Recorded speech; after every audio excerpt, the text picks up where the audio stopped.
Welcome to special analysis. నేను రమ్మ మండవ. ఈరోజు అనాలిసిస్లో భాగంగా మనం తీసుకోబోతున్న టాపిక్ ఏంటంటే, ఈరోజు అనాలిసిస్కి నేను ఒక టైటిల్ పెట్టినాను. ఆ టైటిల్ చూసినట్లయితే మోహన్ బాబు లోకేష్కి దొరికిపోయారా అని చెప్పేసి నేను టైటిల్ పెడతాం జరిగింది.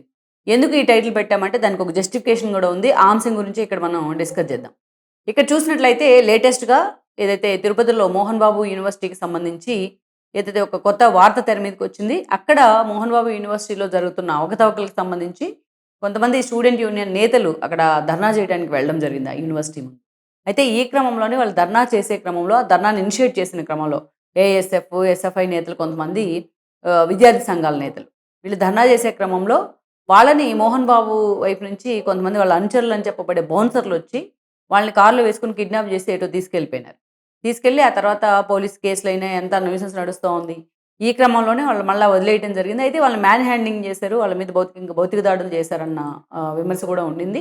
ఈ క్రమంలోనే ఈరోజు ఆ విద్యార్థి సంఘాల నేతలంతా కూడా తిరుపతి వేదికగా వాళ్ళు భేటీ కావడం జరిగింది. వాళ్ళకి కొంత లెఫ్ట్ పార్టీలు కూడా మద్దతిచ్చాయి. అయితే ఈ క్రమంలోనే మోహన్ బాబు మీద, మంచు విష్ణు మీద ఇట్లా విద్యార్థి సంఘ నేతలను కిడ్నాప్ చేశారు అనే అంశానికి సంబంధించి వాళ్ళ మీద కేసు కూడా ఫైల్ కావడం జరిగింది. ఈ కేసుని అటు ప్రభుత్వం కూడా చాలా సీరియస్‌గా తీసుకున్న సిట్యుయేషన్ ఉంది. ఇటు మోహన్ బాబు మీద, అటు మంచు విష్ణు మీద ఇద్దరి మీద కూడా ఆ కేసు ఫైల్ అయిన పరిస్థితి అయితే ఉంది. అయితే ఈ క్రమంలోనే ఇప్పటిదాకా మోహన్ బాబు విషయంలో కొన్ని కంప్లెయింట్స్ వచ్చాయి ప్రభుత్వానికి యూనివర్సిటీకి సంబంధించి. సీరియస్ కంప్లెయింట్సే వచ్చాయి. అయినా ప్రభుత్వం కూడా చూసి చూడనట్టు వదిలేసినట్టు మనకు కనిపిస్తూ ఉంటుంది కొన్ని గమనించినట్లయితే. అలాంటిది ఈసారి మాత్రం ఇది ఇది నిజంగానే సీరియస్‌గా తీసుకోవాల్సిన అంశం. కాలేజీలోనో లేకపోతే యూనివర్సిటీలోనో సెక్యూరిటీని పెట్టుకోవడం సహజమే. అట్లాంటి యూనివర్సిటీలో అసలు బౌన్సర్లు ఎందుకున్నారనేది అసలు ప్రశ్న. స్టూడెంట్ యూనియన్ నేతలు వాళ్ళు నిరసన తెలపడానికి వెళ్తే, స్టూడెంట్స్ తరపున నిలబడో, పేరెంట్స్ సమస్యలను హైలైట్ చేయడానికి వెళ్తే, వాళ్ళని కిడ్నాప్ చేయించడం ఏంటి అనేది ఇంకొక ప్రశ్న. సో, ఈ అంశాలకు సంబంధించి వాళ్ళ మీద కిడ్నాప్ జరిగింది వాళ్ళని, వాళ్ళ మీద హత్యాయత్నం జరిగిందనే అనే సెక్షన్స్ కింద మోహన్ బాబు మీద అండ్ దెన్ విష్ణు మీద కూడా కేస్ ఫైల్ చేయడం జరిగింది. అయితే ఇది సీరియస్ కేస్. ఎందుకంటే లెఫ్ట్ పార్టీస్ నుంచి మొత్తం విద్యార్థి సంఘాలు, ఉమ్మడి చిత్తూరు జిల్లాలోని విద్యార్థి సంఘాల నేతల నుంచి కూడా చాలా సీరియస్ డిమాండ్ వస్తూ ఉంది. అందుకని ఈరోజు ఈ కేసు విషయంలో ప్రభుత్వం కూడా అంతే సీరియస్‌గా ఫోకస్ పెట్టిందన్న చర్చ జరుగుతోంది. అనుకోని పరిస్థితుల్లో వాళ్ళని వదిలేసారు గానీ, లేకుంటే వాళ్ళకేదైనా జరిగుంటే, అది ప్రభుత్వానికే లా అండ్ ఆర్డర్ ఇష్యూగా వచ్చుండేది. ఎక్కడికైనా తీసుకెళ్ళి వాళ్ళని ఏమైనా చేసేస్తే దిక్కు కూడా ఉండేది కాదు. మోహన్ బాబు అరెస్టా, మంచు విష్ణు అరెస్టా అనేది తర్వాత సంగతి. సో, ఈరోజు ఆ స్థాయిలో బౌన్సర్‌లను పెట్టి విద్యార్థి సంఘ నేతలను కిడ్నాప్ చేసే ప్రయత్నం ఎందుకు జరిగిందనేదైతే ఒక చర్చ. అయితే ఇక్కడ వాళ్ళు చెప్తుందేంటంటే, మోహన్ బాబు వైపు నుంచి వాళ్ళ పీఆర్ టీము మమ్మల్ని రివర్స్‌లో వాళ్ళు 15,00,000 డబ్బులు డిమాండ్ చేశారు. మేము ఇవ్వనన్నాము. అందుకే మమ్మల్ని బ్లాక్‌మెయిల్ చేశారు అని చెప్పేసి చెప్తా ఉన్నారు గానీ, అది నిలబడట్లా ఈ రోజున. వాళ్ళు మేము స్టూడెంట్స్ తరపున నిలబడడానికే మేము ఇలా డిమాండ్ పెడతం జరిగిందని కొంతమంది చెప్తా ఉన్నారు. వాళ్ళు డిమాండ్ చేశారంటానికి కూడా అటు మోహన్ బాబు పీఆర్ టీమ్ కూడా ఒక సరైన ఆధారాలు కూడా ఈరోజు మీడియా ముందు కూడా పెట్టలేకపోతా ఉంది. ఇలాంటి పరిస్థితిలో ఇంతే సీరియస్‌గా ఎందుకంటే ఈ అంశం మొత్తం కూడా లోకేష్ విద్యాశాఖ మంత్రిగా ఉన్నారు ప్రెజెంట్. ఆయన శాఖ కిందకే వస్తోంది. సో, అందుకే ఈరోజు లోకేష్ కూడా ఈ అంశం మీద చాలా సీరియస్‌గా ఫోకస్ పెట్టబోతున్నారు అనే చర్చ జరుగుతోంది సెక్రటేరియట్ వర్గాల్లో. అయితే ఇంతకు ముందు ప్రీ ఫేజ్‌లో దీనికి ముందు ఏం జరిగిందనేది కూడా ఇక్కడ మనం చెప్పుకోవాలి. ముఖ్యంగా మనకు తెలుసు మోహన్ బాబు గాని, అదేవిధంగా చంద్రబాబు నాయుడు గాని. ఉమ్మడి చిత్తూరు జిల్లా నుంచి ఒకేసారి వీళ్ళు ఆయన రాజకీయ అరంగేట్రం చేస్తే ఈయన సినీ ప్రస్థానం స్టార్ట్ చేసున్నారు. ఈయన సినిమాల్లో ఒక విలక్షణ నటుడిగా, కలెక్షన్ కింగ్‌గా పేరు తెచ్చుకుంటే, అటు చంద్రబాబు నాయుడు ఒక ఎమ్మెల్యేగా, అక్కడి నుంచి మంత్రిగా, అక్కడి నుంచి చూస్తే ఎన్టీఆర్ అల్లుడుగా, ఈరోజు ముఖ్యమంత్రిగా, సుదీర్ఘకాలం ప్రతిపక్ష నేతగా, మళ్ళా ముఖ్యమంత్రిగా. ఇలా ఇద్దరు కూడా తమ తమ రంగాల్లో ఆ స్థాయిలో సక్సెస్ అయ్యారు. అటు చంద్రబాబు నాయుడు అయితే మాత్రం అపరచాణికుడు అనే పేరు కూడా తెచ్చుకున్నారు రాజకీయాల్లో. అయితే ఈ క్రమంలోనే వాళ్ళిద్దరి మధ్య బాండింగ్ ఉండింది. సో, సినిమాల్లో సక్సెస్ అయిన తర్వాత ఆ సక్సెస్‌తో అటు టీడీపీతో కూడా అసోసియేట్ అయ్యారు. ఎన్టీఆర్‌తో కూడా మోహన్ బాబుకు సంబంధాలుండేవి. ఆ క్రమంలోనే ఆయన టీడీపీ నుంచి చంద్రబాబు నాయుడు హయాంలో రాజ్యసభ సభ్యుడిగా కూడా పనిచేశారు. అయితే కొన్ని ఇష్యూస్ వాళ్ళ మధ్య చిన్న చిన్న ఇష్యూస్ ఆ ల్యాప్స్‌ని కూడా ఆ గ్యాప్‌ని కూడా పెంచుతూ వచ్చాయి. అయినప్పటికీ అటు ఆ ఫ్యామిలీ మెంబర్స్ మంచు లక్ష్మి గాని, మంచు మనోజ్ లాంటి వాళ్ళకి చంద్రబాబు నాయుడుతో అయితే ఎప్పుడు కూడా ఆ ఫ్యామిలీతో కూడా సత్సంబంధాలే మెయింటైన్ చేస్తూ వచ్చారు. అంటే పర్టిక్యులర్‌గా ఎప్పుడైతే జగన్మోహన్ రెడ్డి సోదర వరుస అయ్యే వెరోనికాని ఆయన పెళ్లి చేసుకున్నారో మంచు విష్ణు, అప్పటి నుంచి కూడా వైఎస్ రాజశేఖర రెడ్డి అండ్ ఫ్యామిలీకి మంచు ఫ్యామిలీ చాలా దగ్గరైంది. ఎందుకంటే స్వయాన వైఎస్ రాజశేఖర రెడ్డి సోదరి బిడ్డ ఆమె వెరోనిక. ఆమెని ఆయన వివాహం చేసుకోవడం జరిగింది వెరోనికా రెడ్డిని. అప్పటి నుంచి కూడా వైఎస్‌తోని మోహన్ బాబుకి సన్నిహిత సంబంధాలు పెరిగాయి. ఇక వైఎస్ మరణానంతరం కూడా జగన్మోహన్ రెడ్డి ఆ బాండింగ్‌ని అలాగే కొనసాగిస్తా ఉండేవాళ్ళు. జగన్మోహన్ రెడ్డితో కూడా అంతే బాండింగ్ ఉండింది. అయితే ఆ స్థాయిలో మోహన్ బాబు వర్సెస్ చంద్రబాబు నాయుడు అన్న నెగోషియేషన్ ఎప్పుడొచ్చింది అంటే, మనకందరికీ తెలిసిన విషయమే. 2019 ఎన్నికల కంటే ముందు ఆ రోజు చంద్రబాబు నాయుడు ముఖ్యమంత్రిగా ఉన్నారు. తన యూనివర్సిటీకి ఫీజు రియంబర్స్మెంట్ బకాయిలు చెల్లించలేదు అని చెప్పి మోహన్ బాబు ఆరోపణలు చేస్తూ స్టూడెంట్స్ని తీసుకొని రోడ్డెక్కే ప్రయత్నం చేశారు.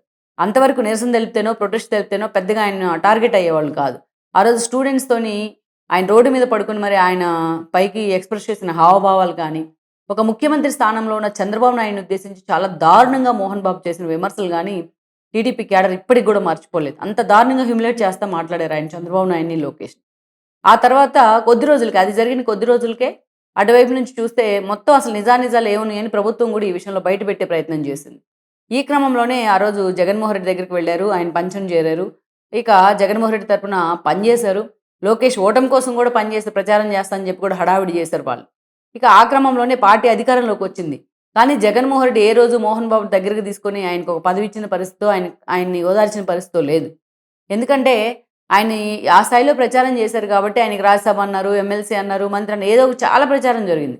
కానీ కేవలం అవన్నీ ప్రచారాలుగానే మిగిలిపోయినాయి. బట్ విష్ణు ఫ్యామిలీతో ఆ బాండింగ్ జగన్మోహన్ రెడ్డి మెయింటైన్ చేస్తున్నా, బట్ మోహన్ బాబుకైతే మాత్రం తన పార్టీ వైపు నుంచి అంత అప్‌లిఫ్ట్ అయితే ఇవ్వలేదు. ఈవెన్ పోసాని మొదలుకొని ఆలీ లాంటి వాళ్ళకి కూడా పదవులొచ్చాయి గానీ, మోహన్ బాబుని మాత్రం పక్కన పెట్టారు. ఈ క్రమంలోనే మోహన్ బాబు అటు బీజేపీతో కూడా దగ్గరయ్యే ప్రయత్నం కూడా జరిగింది. మధ్యలో తన ఫ్యామిలీ మెంబర్స్‌తో కలిసి ఆయన మోడీని కూడా కలవడం జరిగింది. చాలా రకాల ఊహాగానాలొచ్చాయి ఆయన పొలిటికల్ కెరీర్‌కి సంబంధించి. ఇలాంటి సందర్భంలోనే ఈరోజు మళ్ళొకసారి జగన్మోహన్ రెడ్డి ఓడిపోయారు. అండ్ దెన్ చంద్రబాబు నాయుడు కూటమి ప్రభుత్వం అధికారంలోకి రావడం జరిగింది.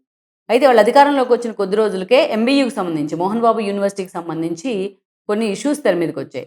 నిజానికి అది గతంలో ఒక స్కూల్, విద్యానికేతన్. అదే ఆ తర్వాత రోజుల్లో అది యూనివర్సిటీ కూడా గుర్తింపు పొందింది. అందుకనే దానికి మోహన్ బాబు యూనివర్సిటీగా పేరు కూడా మార్చడం జరిగింది. దెన్ ఇక్కడ మనం చూస్తే ఈ యూనివర్సిటీకి సంబంధించి ఇంజినీరింగ్ కోర్సెస్, ఇంజినీరింగ్ కాలేజ్ కూడా అయిందది. ఇంజినీరింగ్ ఆ యూనివర్సిటీలోని ఇంజినీరింగ్ కాలేజీకి సంబంధించి కొంచెం గ్రీన్ ఫీల్డ్ కోర్సులకు సంబంధించిన విషయాల్లో ప్రభుత్వం వైపు నుంచి వాళ్ళ కోటా భర్తీ చేసుకునేందుకు అవకాశం ఉంది. అయితే ఈ కోర్సు ఏది యూజీసీ నామ్స్ మన ఉన్నత విద్యా మండలి ఏదైతే కన్ఫర్మ్ చేసిన నామ్స్ ప్రకారం. అయితే ఈ విషయంలో మాత్రం మోహన్ బాబు అండ్ టీమ్ గాని, అక్కడ స్టాఫ్ గాని వాళ్ళ డైరెక్షన్‌లోనే స్టూడెంట్స్ దగ్గర ప్రభుత్వం నిర్ణయించిన ఫీజులు కాకుండా, ఉన్నత విద్యా కమిషన్ నిర్ణయించిన ఫీజులు కాకుండా, అధిక మొత్తంలో ఫీజులు వసూలు చేశారనేది ఒక ఆరోపణ. ఇది ఎప్పుడైతే పేరెంట్స్ ఈ విషయంలో రియలైజ్ అయ్యారో అప్పుడు తిరగబడే ప్రయత్నం చేశారు. చాలామంది స్టూడెంట్స్ కూడా తిరగబడ్డారు. ఇదంతా న్యూసెన్స్ అవుతా ఉంది. ఉన్నత విద్యాశాఖ కంప్లెయింట్ వెళ్ళింది. విద్యాశాఖ మంత్రిగా ఉన్న లోకేష్‌కి కంప్లెయింట్ వెళ్ళింది. ఇక ఈ క్రమంలోనే ఉన్నత విద్యాశాఖ తరపున లోకేష్ ఒక కమిటీని నియమించిన 3 మెన్ కమిటీని ఇనిషియేట్ చేశారు. సో, ఆ కమిటీ పూర్తిగా విచారించి ఆ యూనివర్సిటీలో అక్రమాలు జరిగాయి. దాదాపు 40,00,00,000కు పైగా అక్రమంగా విద్యార్థుల దగ్గర ఫీజుల రూపంలో వసూలు చేయడం జరిగింది అని చెప్పేసి ఒక కంప్లెయింట్ ఇచ్చున్నారు. ఈ ఈ లోపల యూనివర్సిటీ గుర్తింపు రద్దు చేయండి అని చెప్పేసి వాళ్ళు ఒక నివేదిక ఇచ్చున్నారు లోకేష్‌కి.